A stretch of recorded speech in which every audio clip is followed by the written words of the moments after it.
LEGO Star Wars 3 The Clone Wars is most unique for its structure. While every other game so far consisted of a film series chunked up, with each movie chunked into 4 or 5 levels, consisting of the movie's most notable set pieces and moments, The Clone Wars instead adapts a variety of episodes of the animated show Star Wars The Clone Wars, from both its first and second seasons, with each episode adapted into its own level, and those levels grouped into rough sets by who their primary villain is, Count Dooku, General Grievous, or Asajj Ventress, with even the bonus levels being based on episodes, except for one which adapts a portion of the movie, Star Wars The Clone Wars, very creative title, which served as the series pilot. It surprises me that they never really returned to doing show adaptations. The format of adapting 20-minute episodes of a TV show into a roughly 30-minute level that tells a complete version of that story, while highlighting its most interesting bits in gameplay, is frankly kinda genius, and gives the game a ton of variety, swapping between levels focused on Jedi or clones, between small stories set in one location to huge battles on the ground to giant space dogfights, and from levels focused on puzzles and exploration to levels entirely focused on the action and platforming end. And all of this is mostly focused in a series of great varied levels, while the overworld takes a bit of a backseat.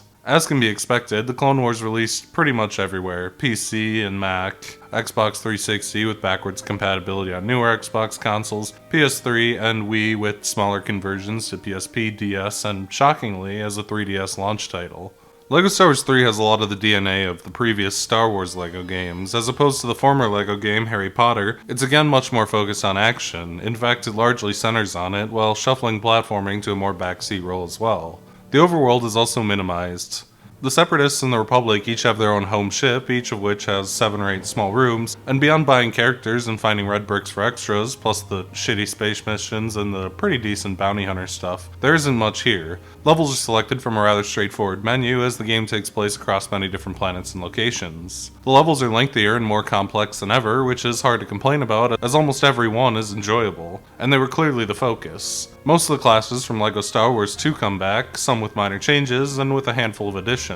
Jedi and Sith can all now throw their lightsabers, alongside being able to cut open certain walls with their lightsabers, and the ability to wall jump in a handful of areas. Gunners are mostly unchanged but have a few subclasses. Rapid fire characters can blow up gold objects eventually, much the same as characters with explosives can do to silver, and commanders can rally groups of generic troops to increase their firepower and similarly break gold bricks, while snipers can hit far off targets in a few extremely rare circumstances. High jumpers, astromechs, and bounty hunters, most of which have bombs. Small guys and protocol droids are mostly unchanged, but are joined by electric characters like the Magna Guard, who can power certain objects in the environment, and separatist droids, namely TX-20, who can open certain doors and whose head can be knocked off to gain this ability temporarily in certain levels. Same for the Senate Guards in exactly one level, plus a few unique characters like the droidica with its shield. Characters can also now fall into multiple categories, making the game a little bit more complex. The primary example is Yoda, who has all the benefits of a Jedi, but can crawl through small vents like the other little people. Needless to say, this combined with the new format's revolving cast episode to episode means the game has a lot of variety. There's also some new and fairly ambitious mechanics and levels, primarily a number of asymmetric levels where players are split up and made to do completely different simultaneous levels, which is really great in split screen and a little tedious in single player, up to and including one character facing off against a boss while the other solves puzzles in the background, and I've never been shy about my love for asymmetric co-op, especially when it goes off the rails like this. Alongside strong standard levels, a few mix-ups also get thrown in. Vehicle levels have seen a much-needed facelift, being kinda gimmicky, but ultimately better, breaking up the ship combat with the ability to land at certain points on ships in order to solve puzzles, platform, and make progress between the dogfighting, which, while a little more generic than dedicated vehicle missions, tend to turn them into fairly strong standard missions with a gimmick that changes navigation to a more open format, as many landing spaces tend to be available all at once. Like with characters, ships have a few classes. Primarily rapid fire can be used to destroy gold, missiles can destroy silver, torpedoes can blow up purple, and all separatist ships can destroy red. Fairly simple stuff, mostly just used to hide minikits, and it rarely comes up as all the ship levels have dedicated landing areas to hide things in. Large-scale battles are a new, entirely unique level type on top of that. A few are found throughout the story, but each of the game's 15 planets also has 2 unique ones, one for the Republic and one for the Separatists, all of which can be played in a unique competitive versus mode as 1 versus 1 between humans. These are sort of an extremely light real-time strategy mode, Bases litter the map, and typically most of these are held by the opponent with the goal of eventually controlling all the bases. Although there are a few twists, such as ones focused on destroying one extremely well protected building, 3 moderately protected statues, or leveling up enough to build an escape pod. The gameplay is fairly simple. Each base you control counts as a level, and with each one you can build something new, beginning with cannons, which are powerful and long range but stationary, to small vehicles, which aren't very powerful and can't dent silver or gold buildings but let you get around faster, to barracks to make piles of clones to keep enemies off of you, to large vehicles that can shred silver or gold, then bubble shield and protectors to save your buildings. The AI actually doesn't seem to ever destroy your stuff, sadly. The mode would be much more intense and fun if they committed and made you play defense too, but it probably helps in multiplayer. And lastly, a purchasable mini-kit in some levels. While it is a bit of a cakewalk, as the opponent really only seems to play defense, or maybe like if you play extremely badly they'll do a little bit of offense, but they're pretty passive. The levels are still a fun little break from the standard, and an interesting idea if executed a bit weakly. Like with the large-scale battles, space missions appear on each planet and exist in between the 2 hubs. They're extremely unimpressive minigames where you blast shit in the environment to hit a score goal. The objects you shoot may be standard rocks, or silver asteroids, or giant space mantas made of gold, but regardless, you kinda just hold down fire and spin in circles. The worst part is that there's no way to tell what the mission will require until you fly out there, so you end up changing planets, waiting for the change, spawning a vehicle, flying out, seeing you got the wrong vehicle, flying back, spawning a vehicle, flying out for a 60-second minigame, and repeating that 15 times. It gets tedious very fast. Bounty Hunter missions also return from LEGO Star Wars 2 in the complete saga, operating basically the same as they had before. A series of short burst level segments where you track down a character hidden in them against a short timer. They're still quite entertaining as a side mode, and are a nice little bonus to reuse levels in a new context that isn't completely time consuming or tedious like Super Story was. The Clone Wars offers a surprising amount of upgrades to the presentation. For one, an upgraded engine allows way more characters on screen. I suspect this is part of why large-scale battles exist, but also the opening level, which is a huge battle on Geonosis, filled wall-to-wall with droids and clones and the gladiator monsters. It allows them to much better illustrate scale and the kind of war that the show often portrays. This comes alongside some other great visual flair as well. The game runs flawlessly, at least on the Xbox Series X. Character animations, especially attacking animations for lightsaber guys, are extremely flashy with twirling lightsabers and blades that make the action very visually exciting, even though it remains mostly mindless to play. The game also has great variety as far as locations go. The charming tininess is intact, but this time spread across the gladiator arena on Geonosis. The eerie fog and rugged cliffs that surround Grievous's lair, itself a dark mechanical hellscape, a darkened cave full of zombies where the clones will flick on their helmet-mounted flashlights to illuminate the path, to large-scale battles in the savannah, to a pot farm in an underground laboratory. The nature of the completely episodic format means that no 2 areas feel all that similar, and you never quite know where you'll be heading next, unless you remember all the episodes, and how they'll push the game with tons of unique tricks. The cutscenes also do a lot of heavy lifting here, having to tell and wrap up a story, all without words, in a short intro and a short outro scene, all while shoving in some goofy physical comedy, and it's pretty impressive. And while the cutscenes don't do much for me personally, I appreciate how well they pull it off. As is typical for the LEGO games, this game has Star Wars music. It's still good. The soundtrack is still good. Interestingly enough, the game starts with a prologue, a level we've seen before but reimagined to show off the game's scale, which was probably a purposeful decision. The Colosseum scene from Attack of the Clones, which, while not from the show, is the canonical beginning of the titular Clone Wars, and of course was included in LEGO Star Wars and LEGO Star Wars The Complete Saga. While it's a very simple level, serving as a tutorial fighting the giant monsters, you can ride the Rhino-like one to introduce vehicles, the Mantis one needs to be pinned down with a gunner's grapple and cut up with a lightsaber, and eventually fight Jango Fett. But the main thing you're supposed to pick up from this is how many droids and clones are running back and forth, dozens at a time, shooting at you, shooting at each other. It's shockingly easy to die a lot in this game thanks to how frankly overboard they sometimes go with the amount of shit on the screen. But regardless, it's a really strong first impression for the game that really shows how things have advanced since the first one.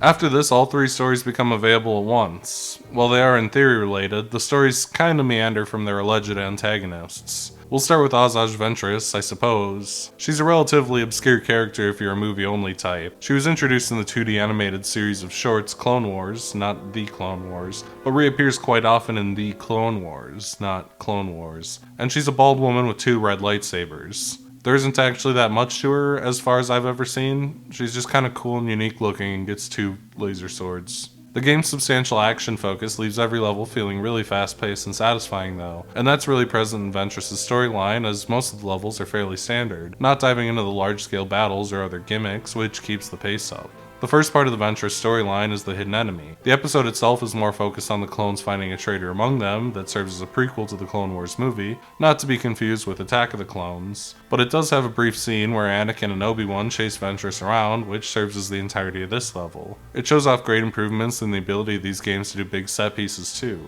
Most of it is just repeated boss fights with Ventress. Some of the mechanics are cool, knocking a lightsaber out of her hand in order to overpower her by stealing the other one. The fight against the giant droid is a little clunky, as the marker to start cutting it apart doesn't show very well, but it's darn cool, and while the fight on the falling droid is a little basic with the standard redirecting projectiles with the Force thing, it's damn cool to be fighting on a giant droid falling off a skyscraper. The story of the episode is a bit butchered, but it's a super flashy way to start off this series of levels. Ambush is the first episode of the series, and most of it is crammed into this level pretty well. Yoda and a group of clones go to the Watto planet to attempt to get them to join the Republic, but after Ventress beats them there, they're forced to fight their way through the Separatist forces to convince the Wattos to join them instead. The level is notably simpler, but not in a bad way. It has a lot of unique ideas mixed in, where the playable group starts with Yoda, a rocket launcher clone, and a minigun clone. The minigun one is quickly injured and made useless, forcing Yoda to pick up super battle droids and direct their shots to destroy gold in the environment. And the finale with the tanks is cool, even if actually finagling the droideka under the rock piles with the Force is finicky as hell. This is notably the last of the Asajj Ventress levels to feature her, and here she only appears in cutscenes, talking with the fat Watto. Every other episode featuring the storyline centers entirely on other things, which feels very odd given the way each one starts with their name at the top of the title crawl. Blue Shadow Virus, for example, is a standalone episode and level, centering on Padme and Jar Jar. They had to try to salvage him somehow. While they look into the lab of Dr. Nuvo Vindi, a scientist developing the COVID virus in a lab before they're captured, and Obi-Wan and Anakin need to save them. This is one of the few levels in the game to go off the rails with a new mechanic. For single player, the player can play one portion of a level, then swap to a completely separate set of characters doing their own thing elsewhere. Even better in co-op, as each player is essentially playing their own level simultaneously with loose crossover periodically. After a short opening segment, one player spends most of the level as Ahsoka and Rex fighting off droids, while the other controls Obi-Wan as he uses a ship to blow up the hatch and eventually rescue them, while towards the end, Padme is forced to hunt down a robot in possession of the virus in a greenhouse, while the Jedi fight off Vindi by throwing his bombs back at him simultaneously. It's a really cool mechanic that, while often making the already finicky and disorienting split screen even worse, ends up making levels both way more replayable for the ability to try different segments, but also is a really neat visual that lets the levels just kind of go wild with so many things going on simultaneously. The final chunk of Ventress' levels covers the Ryloth storyline, a 3-episode story spanning a large-scale war on Ryloth following it being invaded, notably a storyline that also lacks Ventress. Storm over Ryloth is a ship level and therefore discards most of the story of its episode. To be fair, the episode is mostly about Ahsoka feeling like she messed up and processing it before ending on a big ship battle. For what it is, it's fine, as most of these space missions are. Admittedly, it's maybe not the best first space mission. There's a ton of dead space. The game doesn't try very hard to direct you that well, and there's 4 landing spaces from the get-go. It's surprising how light these tend to be on actual space combat. It comes up, but enemies aren't overly aggressive, and after some this and that at the end of each landing pad, it kinda just ends. Innocence of Ryloth is the ground assault following the prior space battle. Obi-Wan and a group of clones lead an assault to save the people of Ryloth, who are held captive by Separatist forces. This element of the story is mostly discarded for a simple if nice level. The commander clone is a pretty fun gimmick to use. The gimmick of navigating bombs through mazes quickly to return them to sender, getting to blow shit up with the walker, taking over the cannons to blow apart the shields. It's not very flashy, but it's just a nice simple level before the big finale. Liberty on Ryloth has Mace Windu leading the final charge against the Separatists on Ryloth and his freeing of the slaves. There's more going on, but the level itself is a very standard large-scale battle. No boss, no weird mechanics. As a first showing for large-scale battles, as it was for me, it was pretty cool as a finale, but in retrospect, after having played like 35 of these for 100%, it kinda just is what it is. Dooku's storyline plays out the strangest, primarily because it largely doesn't have many normal levels, instead being very focused on the war aspect. The first level, the Battle of Geonosis, is a continuation of Attack of the Clones and essentially serves as a tutorial for the large-scale battles, featuring an incredibly simple battle where everything you need is built for you from the start. In the Gungan General, Dooku, Anakin, and Obi-Wan are all captured by pirates, and through a series of circumstances, Jar Jar ends up having to lead the clones to save them. Much of this level is abridged into another large-scale battle, although far and away the most unique one in the game. The player is completely incapable of building, instead Scalders, large animals native to the planet, can be ridden and crash into pirate speeders and tanks to temporarily take control of them in order to begin breaking down the battlefield. It's a really fun little twist that breaks up the monotony of Dooku's kind of repetitive bunch of missions. Jedi Crash follows Ahsoka and Aayla Secura as they attempt to save Anakin after he's severely injured in a crash that leaves him severely wounded following a space battle. This level is a space mission that ignores almost all of that in favor of being a space mission. It's contextualized a little more interestingly, having to put out fires on a ship at various landing points, but it's another ship mission in the end. Defenders of Peace falls in the aftermath. Still trapped on the planet, the Separatists are attempting to terraform the planet to use as a base, and the Jedi on the planet are forced to recruit the pacifist Lumens, native to the planet, to assist them in defending it. This of course plays out as another large-scale battle. This one is also a bit of a tutorial to introduce building after the prior two lacked it, which makes it slow to start and rather standard after. If you've been wondering where Dooku is, in this episode he shows up for like 5 seconds as a hologram, hence it being on the Dooku path, I guess. Weapons Factory follows Anakin and Luminara alongside their Padawans, Ahsoka and Barriss, as they attempt to shut down a Separatist weapons factory. But while the battle goes on, the Padawans are separated and have their own adventure to destroy the factory from the inside. After another round of large-scale battles, this level does mix it up by introducing a standard level segment at the end with the two Padawans, who have a short but decent little bit where they solve some light puzzles in the caves, then get in a chaotic battle where they need to disable a large Separatist tank by slashing its wheels while avoid getting run down to hijack it and blow up the factory, which has a nice sense of scale and is a pretty exciting closer. Following the prior episode, the leader of the Geonosians flees, and Luminara goes missing searching for him. In Legacy of Terror, Obi-Wan and Anakin go into the depths of Geonosis' tunnel system and discover zombie Geonosians. Controlled by parasites under the command of the Geonosian Queen. The episode itself plays pretty plainly as a riff on Aliens, and that's reflected in the surprisingly atmospheric level. There's some light jump scares and explicit alien reference in the form of a power loader. The level's really dark and atmospheric, only lit up by the helmet lights on the clones and the lights coming off of the lightsabers of the Jedi. It's a neat, moody level. The boss fight against the Queen at the end is decent as she hurls rocks that eventually open pathways to her, and it even ends in a neat little chase sequence that kinda reminds me of like those Crash Bandicoot running towards the screen ones, like in LEGO Harry Potter. It's a fantastic finale to the Dooku storyline, even if he's nowhere to be seen, and even if overall Dooku's storyline is very bogged down by being the large-scale battle tutorial. The general Grievous storyline maintains a bit more connection to its central villain, and has a bit more variety than Dooku's. Duel of the Droids follows Anakin's attempt to rescue R2-D2 after he's captured by Grievous with the help of a new astromech, R3-S6, who happens to be a Separatist spy. It's one of the game's neater levels. It's long and has a lot going on, with a bit of a switch up every few minutes, whether that's planting bombs with the clones while recruiting golden super battle droids as backup, Ahsoka fighting Grievous alone while Anakin fights through a group of Magna Guards, or stealing a droid ship to blow up a hangar while R2 gets in a very simple duel with R3. There's a lot going on to keep the level fresh within itself and makes it one of the stronger and more memorable levels in the game, even if the episode is kind of bad.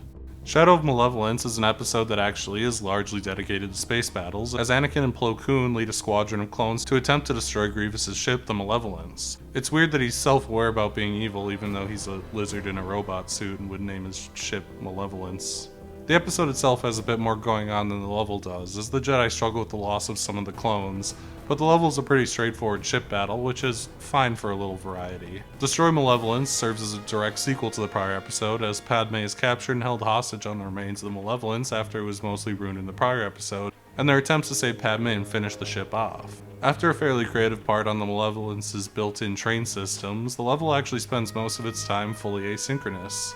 Obi-Wan spends most of the level battling Grievous by lowering his guard with thrown objects, which is far and away one of the best bosses in the LEGO games so far, while Padme and Anakin work through puzzles to steer the ship into a collision course with the moon to ensure its destruction. While not as exciting as this storyline's intro, it's a good use of the split mechanic and has some really good moments. Lair of Grievous is one of Clone Wars' biggest bangers. Kid Fisto and his former Padawan Nadhar Veb track New Gunray, but unknowingly stumble into Grievous's lair, trapped and forced to confront him. Another great level atmospherically, with dense fog that shrouds the exteriors, while the interiors are nearly pitch black, colored only with faint lights and the glows of lightsabers.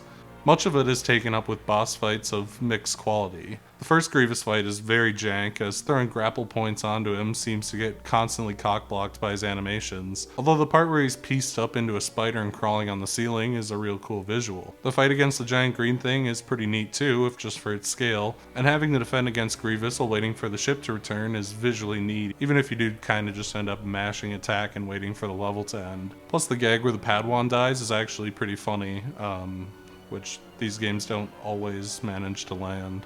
Rookies is another all-time classic, following a small group of clones who are stationed at an outpost and have to fight off a full invasion of droids who have come to take it. Just having the level center around clones who all have something unique going on, a rocket launcher, a minigun, a standard one, gives this level a lot of legs. It skips the build-up, but pulls off the back half of the episode really well, as the clones need to work together using their individual abilities to fight off a giant worm, and during the ending, Heavy goes off on his own to minigun endlessly respawning waves of droids, which is a really strong bit of storytelling and just kinda viscerally satisfying. Fully committing to be the most interesting set of levels, the final one goes all in on the split-up mechanic. Grievous Intrigue follows Anakin, Obi-Wan, and Adi Gallia, who raid Grievous' ship to save a captured Jedi. Almost immediately after a short fight against Grievous, the level splits for the rest of its runtime. Obi-Wan spends most of the runtime dueling Grievous, with a few interesting twists thrown in, like having to attack him from behind or having to stun him and force throw him into walls, which, well, pretty simple is a lot for how simple the LEGO Star Wars bosses have typically been, while Anakin's is slower paced, returning to the ship to get it ready for the big escape. Anakin's side is definitely not the huge climax that Obi-Wan's side is, but it's damn impressive that Obi-Wan's side is both so fast-paced and exciting, on top of being the first time in a long while that combat mechanics have been made interesting by messing around with them. It's a really good conclusion for one player at least, and it's hard to say Grievous doesn't have the strongest set of levels in the game given the variety, solid design, and absolute classic stories it adapts. Beyond the very tedious 15 space missions and even more tedious 30 large-scale battles, plus the relatively good bounty hunter missions, there are 3 entire bonus levels, and none of them are LEGO City. It's a fucking life-day miracle. The Zillo Beast follows Mace Windu and Anakin in the midst of a large battle, when the Republic, at the behest of Palpatine, tests a new weapon, which awakens a gigantic monster known as the Zillo Beast. While this starts off as yet another fairly standard large-scale battle, it does attempt to make a large-scale battle boss fight, which is kinda interesting. The Zillo Beast throws large boulders, and while dodging, the player needs to grab bases to make laser tanks that can be used as a unit to blow up the gold ring on its neck. While not a masterpiece or anything, it's a satisfying finale for the large-scale battles by offering a bit of twist on their usual formula. Hostage Crisis is the first appearance of the ridiculously popular bounty hunter Cad Bane, mostly because the big guy has a cool design, with the trench coat and the hat and the hover shoes. The episode has Bane and a group of bounty hunters take numerous members of the Senate hostage, including Padme, while Anakin works to save them. Although in what I think is an homage to the first LEGO Star Wars, this level is played from the villain perspective, and the bounty hunters get some cool and unique stuff. All of them can open bounty hunter doors and have thermal detonators to blow up silver. Cad Bane can hover like R2-D2, but he actually gets to do it out of a jump, which makes him way more useful in most situations. Aura Singh has the only mandatory use of the sniper rifle in the game in a neat little gimmick section. Robonino is an electric guy and a small guy on top of being a bounty hunter, and IG-86 can activate R2-D2 and C-3PO panels, along with being more of a character with a jump and a weapon. The level's a bit basic and short, but the selection of characters and villain perspective make it kinda cool on its own for being slightly different. The final bonus level is Castle of Doom, not based on an episode, but a portion of the Clone Wars movie, where Anakin meets and begins training Ahsoka while attempting to return Jabba the Hutt's son to him after Dooku and Jabba's gay cousin Elton the Hutt kidnap Jabba's otherwise unseen son to turn Jabba against the Republic. Although like the prior bonus, the twist here is that the portion of the movie covered, a bit in the middle where Anakin and Ahsoka get stranded in the desert and fight Dooku, is told from the villain's perspective. Like the prior level, it at least introduces a few things. Dooku is the first Sith, and the Magna Guard he travels with is the first electric character. Although the level is pretty standard, and Tatooine isn't that exciting to explore anymore after, the first 2 games. That said, the final boss of this game, the duel fight against Anakin and Ahsoka at the same time, where Dooku needs to knock away Ahsoka's lightsaber to have 2 to use on Anakin, While not a mechanic unique to this fight as it was seen in Asajj Ventress before, it's still a pretty cool end to the game because there aren't that many bosses that have mix-ups on the mechanic without going completely crazy. It's a 2-on-2 fight as opposed to the usual 2-on-1. It mixes in the lightsaber mechanic. It's pretty neat. Talking about everything this game adapts is going to be a bit of a marathon, so let's just go for it. Obviously, I'm not going to cover Attack of the Clones since just one scene is adapted, and I've also talked it to death before, so let's start with the movie, Star Wars The Clone Wars, which was of course adapted from the villain's perspective for a bit of a twist. It's not good. The movie began life as a 3-part arc, very common in this series, and was kind of just brute forced into being a movie. However, this kind of leaves it feeling disjointed and odd. The first third follows Obi-Wan leading a battle against some droids and a Scottish alien. However, it also needs to spend time setting up Anakin's new contrived Padawan, Ahsoka Tano, who doesn't appear in the third movie, with contrived scenes of the new duo giving each other their nicknames that they use for the rest of the series. After spinning its wheels for 30 minutes, it suddenly shifts into a mediocre story where Ahsoka and Anakin rescue Jabba the Hutt's baby, Stinky the Hutt, I'm not making that up, from an elaborate conspiracy where Dooku steals Stinky and pretends the Jedi did it. Then Elton John the Hutt, Jabba's gay Cajun uncle, somehow is going to kill Jabba to steal his turf after the baby's kidnapped. It's needlessly convoluted and dragged down by establishing Ahsoka, because she's a crucial element of the show, and by establishing the format of the show, despite being a movie and having very different needs in its formatting method. There honestly isn't a lot to say on the movie. It's disjointed, feels exactly like what it is, 3 episodes clumsily smushed together, and is bogged down by how much of a pilot it is, without having time to do much besides establish the format. The hidden enemy is kinda interesting. The B-plot with the Jedi, which the level is mostly based on, has some decent action but is nothing special, but the traitor clone storyline is pretty good, mainly because the traitor is right. It's fucked up that the clones are human slaves who are disposably used to fight a meaningless war against a limitless supply of unfeeling robots, and his attempt to break that cycle by joining the villains is pretty reasonable. It's very jarring when the heroes of the story tell him to be a good little boy and stay in the cult, and I don't know if the writers actually intended for me to feel this way. Decent episode. Ambush is pretty mid. There's elements I like, such as Yoda lifting the spirits of the 3 clones through gentle wisdom, but it's a lot of action. Decent action, but mostly just action. And the plot is a little stupid. King Watto starts the episode by being like, "No thanks, Asajj. We're siding with the Republic." But then when Yoda is challenged by her, Yoda is like, "Yeah, I'll fight your army and get one of my men wounded for no reason." The conflict is low stakes and kinda awkward because if Yoda just said no thanks to the challenge, Fat Watto still would have worked with him. It's fine, but it's definitely not a standout. Blue Shadow Virus feels a bit rushed. It has a lot going on and it barely feels like it has time to do anything with it. Within 30 seconds of the villain, a German Nazi alien who makes a deadly COVID in a lab, being captured, the episode wraps and the credits are rolling. Jar Jar is pretty annoying as always. Padme is dull, and the female Jar Jar named Pee-Pee rounds out the main cast to be kinda dull, honestly. Honestly, I wouldn't mind if Naboo got wiped out. Action is a little low, things are rushed but dull, pretty low tier. The next 3 form a 3-episode arc centered on the war on Ryloth, however they're fairly distinct from one another and largely self-contained. The first, Storm over Ryloth, is a weak start. After Ahsoka gets her whole squadron shot down in a space battle, she doubts herself, as do the clones. Rightfully, because they're being bossed around by a 15-year-old girl who's never led an army, and the episode is about Anakin trying to fluff up her confidence to a resounding eh from me. Innocence of Ryloth is cute. It has some good action scenes with the giant monsters that the Separatists have starved to use against the clones, and the final battle with the giant AA cannons, and the story of the clones finding a lost child on the planet and caring for her is pretty sweet. It's a simple little episode, so I won't dwell on it too much, but it's very enjoyable. The finale, Liberty on Ryloth, is whatever. It's an extended battle with a few cool action bits, but it never really comes together for me, and I don't actually have a lot to say about it. The Gungan general is surprisingly fun. Obi-Wan, Anakin, and Dooku being forced into an unlikely alliance by being cuffed together is a fun dynamic, but more surprisingly, Jar Jar's slapstick misadventures and accidentally destroying the pirate fleet actually kinda works.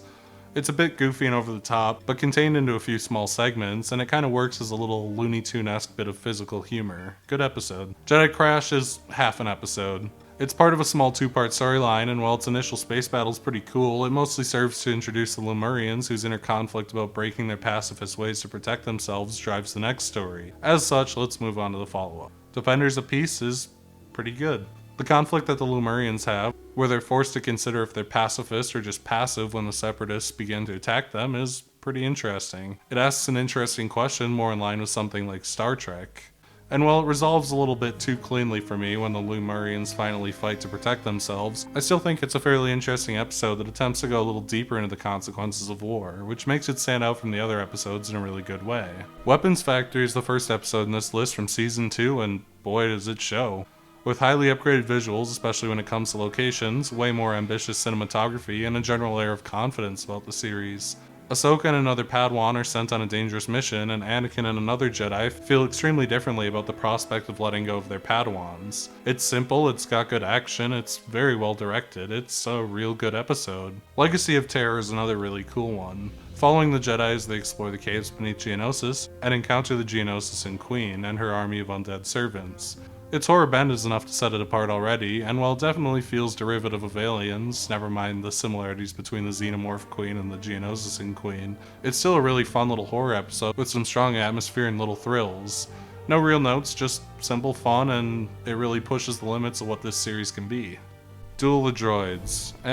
I found it hard to get invested in. The drama of there being an evil astromech who spies on the Republic isn't that high. It raises some questions, like, what do you offer a droid for it to become a traitor? What does a droid want? But it's also just a good and evil piece of machinery fighting once R2 is rescued. The action is relatively sparse, and it never really managed to capture my attention.